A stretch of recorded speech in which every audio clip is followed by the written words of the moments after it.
photomicrograph of a full complete set of human chromosomes.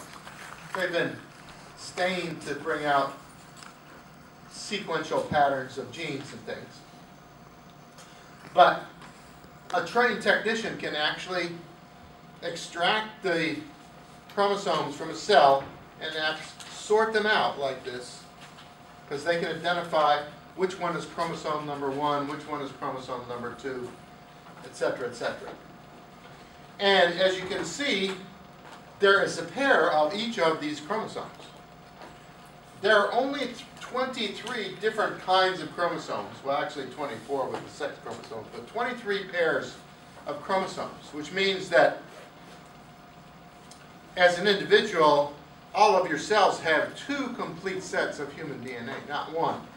There's 2 complete sets of human DNA in all of your cells, with the exception of your eggs and your sperm, because when eggs and sperm are produced, all of these pairs of chromosomes separate, so that each egg has 1 of chromosome 1, 1 of chromosome 2, 1 of each of all the chromosomes, and each sperm has 1 also.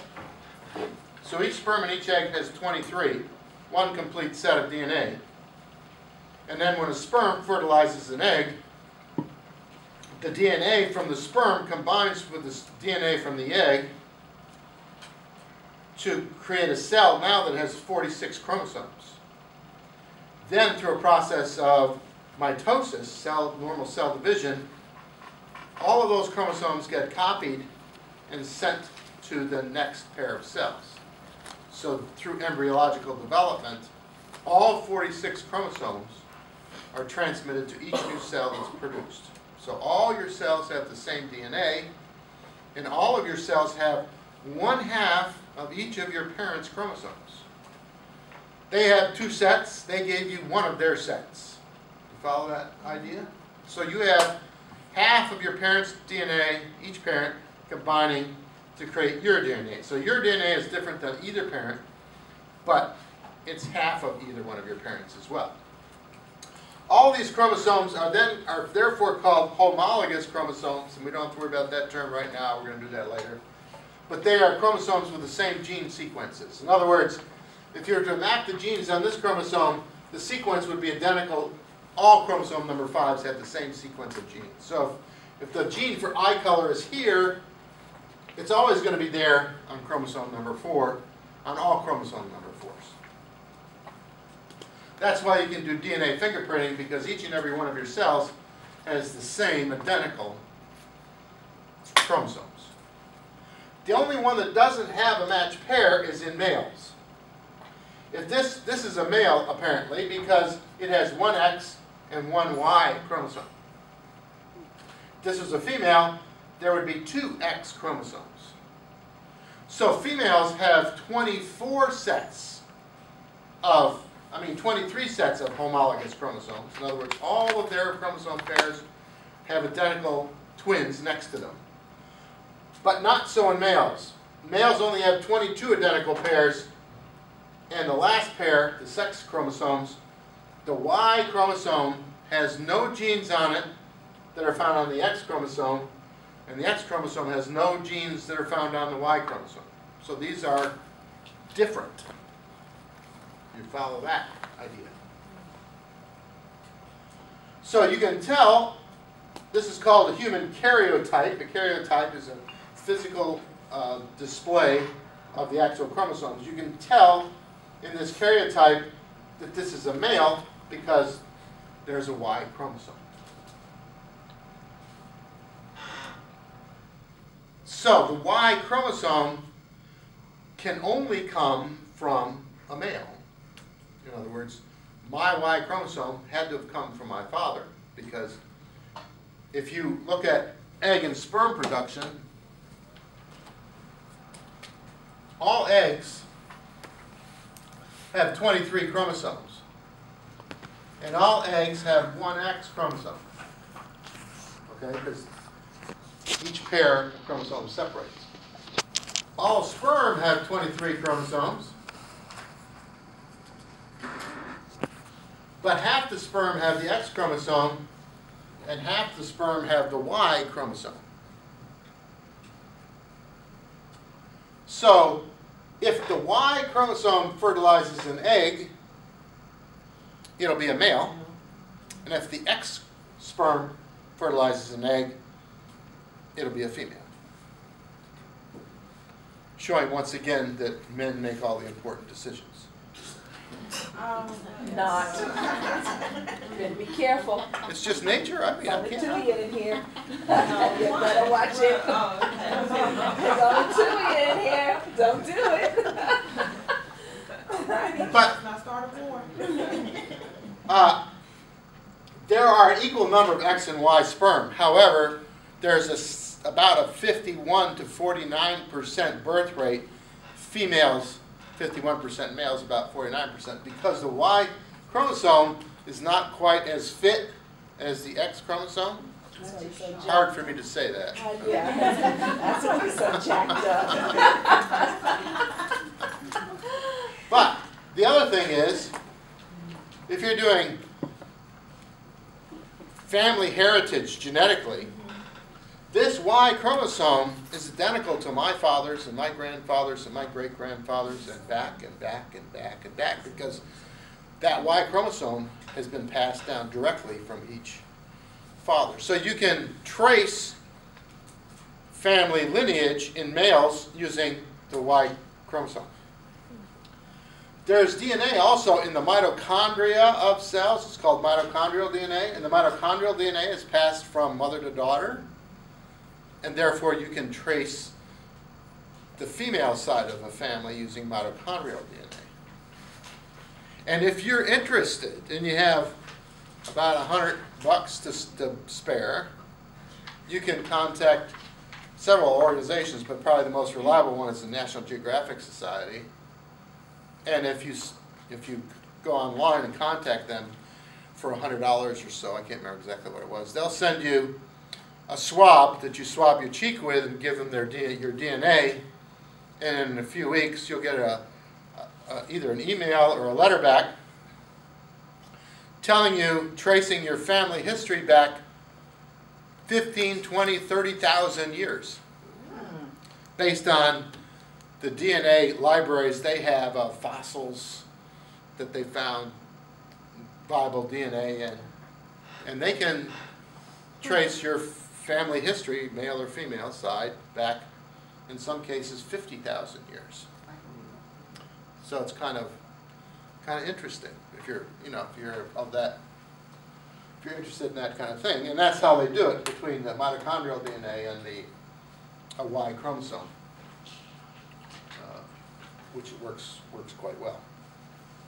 Okay, so if a Y chromosome is present in a fertilized egg, in other words, if the Y sperm fertilizes the egg, that is going to shift the embryological development toward male secondary sexual characteristics. If the Y chromosome is absent, that will produce the female secondary sexual characteristics. So it's a question of if there's a Y chromosome there or not. If there's a Y chromosome there, you're going to have a male. If the Y chromosome is absent, it's going to be a female. And that shift in embryological development is evident around week 6 or 8 in embryological development. No, around 5 weeks, I guess. Okay. And if you look at embryological tissues during that period of time, up until week 5, it's pretty much the same, and then it begins to shift. And although by the time we get to the end of this development, these two structures are extraordinarily different, physiologically, because they arose from the same tissues, there's some functional similarities that are much more together than they appear to be different physically. In other words, testes and ovaries are basically the same structures. They both produce reproductive cells, but one happens to be inside the body cavity, one happens to be outside the body cavity. And there are many, many other similar structural and functional characteristics that appear to be very different physically, and in fact, not necessarily. So we're going to start with the male reproductive system. Why? I just want to know. Inquire. It's because it appears first in your textbook. Okay, great. You saved yourself. That was politically correct right there. You're just following the textbook? Yeah. Written by men. It's always by exactly. See? You know what I'm saying? You know what I'm saying. No, actually, your textbook was written by a woman, an ex-nurse, Marriott. She's a good writer. Anyway, male reproductive system, the primary organ is the testicles, unlike what most men think. And they are outside the body cavity in a little sac called a scrotum. And the reason the testicles are external from the body cavity is because spermatogenesis, for whatever reason, is optimal at a temperature of about 94 degrees. And body temperature happens to be 98.6. So if the testicles are kept at 98.6, the viability of the sperm goes way down. And if the testicles are down to 90 degrees, the viability of the sperm go way down. There are some Swedish guys who, for the life of me, I have no idea why they did this, but they wanted to see if they could become infertile if they dropped the temperature of their testicles for a long enough period of time so they wouldn't have to wear condoms, I guess. I don't know. But anyway, they sat on ice for an hour every day for a month. Only in Norway or wherever it was, I don't know. You know. And sure enough, their sperm were immotile. They couldn't fertilize an egg after that period of time, but of course they recovered after a period of time. So temperature is important in the viability of sperm. So their scrotum, the sac that suspends the testicles, is really a thermostat.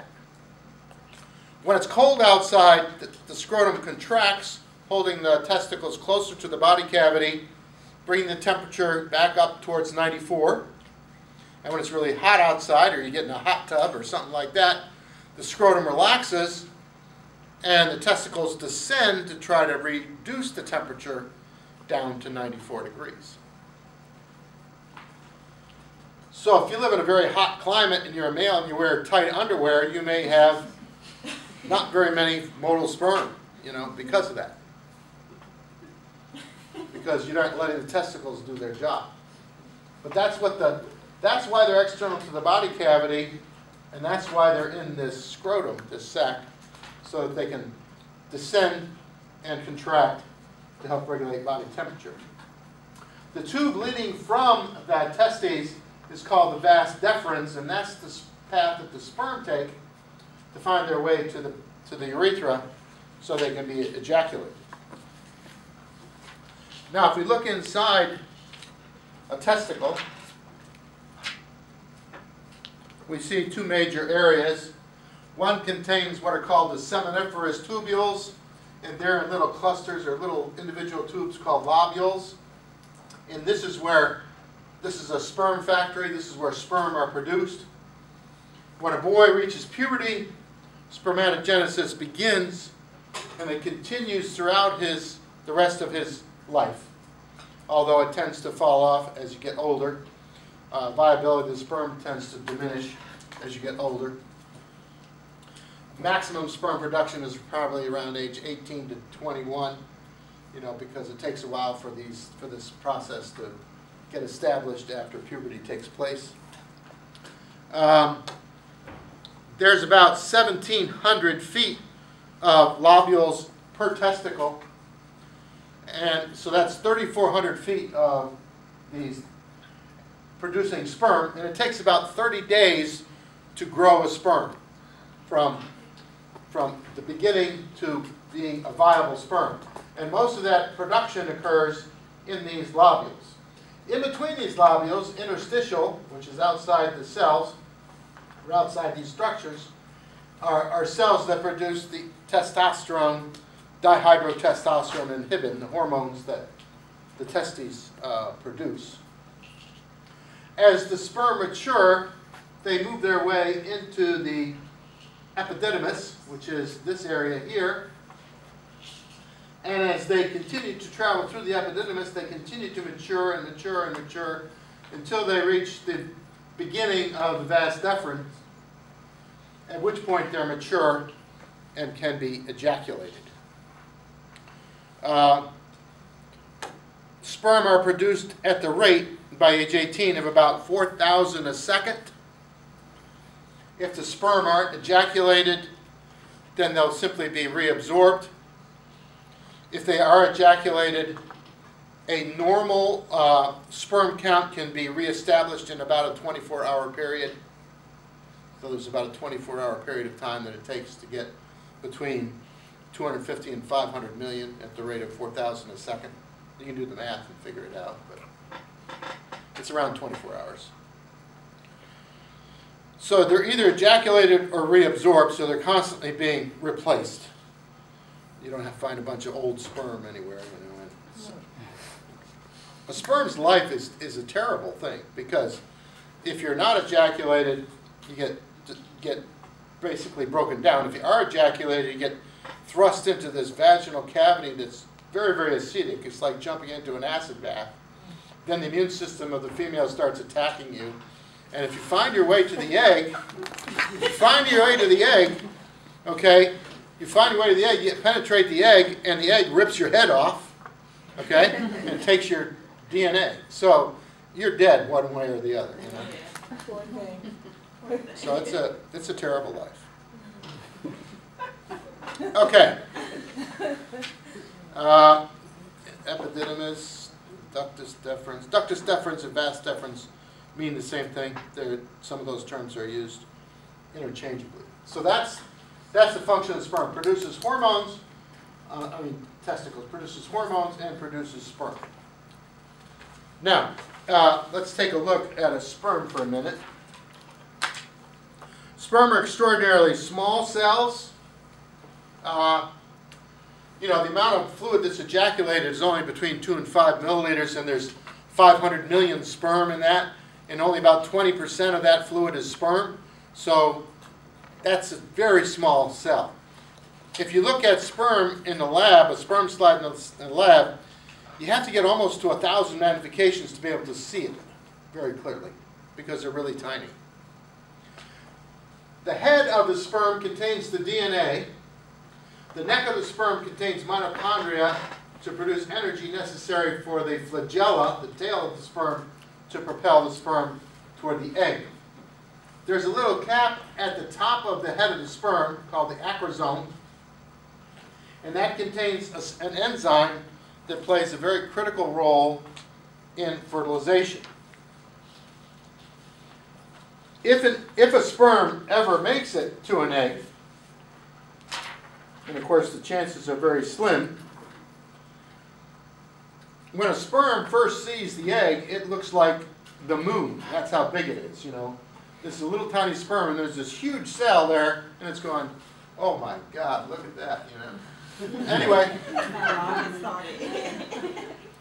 when the sperm penetrates the cells around the egg, it gets to the cell membrane. Then it pops open its little acrosome, and this enzyme dissolves the cell membrane sufficiently so it can enter through the egg. So it's doing like this, okay? And of course, as soon as it enters there, its head gets ripped off, but that's beside the point. But what happens when the egg cell membrane is stimulated by this enzyme from the acrosome, the egg produces a counter layer, a new fresh layer around the egg that's impervious to that enzyme, so that only a single sperm can get in, because you don't want multiple sets of DNA in there, cause all kinds of problems. And chances are there's maybe 200 or 300 up to 1,000 sperm trying to fertilize this egg. So the first one gets in and the rest gets shut off, okay, because of this counter enzyme production on the membrane of the egg.